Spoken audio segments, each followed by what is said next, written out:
Alam mo ba kung ano ang ibig sabihin ng civil interdiction sa batas? Ito ay isang legal penalty na ipinapataw kapag may isang tao na nahatulan ng mabigat na krimen. At kapag na-civilly interdicted ka, hindi ka lang basta nakukulong.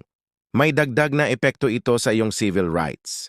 Ano ang mga nawawala? Una, nawawala ang karapatan mong mag-manage ng sarili mong property. Kahit ikaw ang may-ari, hindi ka pwedeng basta magbenta, magsanla o gumawa ng kontrata tungkol sa iyong ari-arian. Ikalawa, hindi ka pwedeng tumanggap ng ari-arian na minana mo habang may bisa pa ang interdiction. Kailangan ng guardian o representative para i-handle ang lahat ng yan. Ibig sabihin, kahit legal kang heir, hindi ikaw ang agad makakapamahala sa parte mo.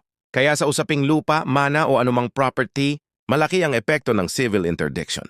Kung may kaso ng succession or property pero ang isang heir ay civilly interdicted, iba ang distribution at handling ng properties. Dito pumapasok ang tamang legal guidance at professional survey tulad ng GC Land.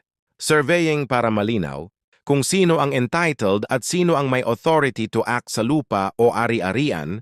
Ako si Attorney Engineer at tandaan, ang civil interdiction ay hindi lang parusa, isa itong proteksyon para hindi maabuso ang ari-arian habang may legal incapacity ang isang tao. Don't forget to subscribe, like, follow, and share.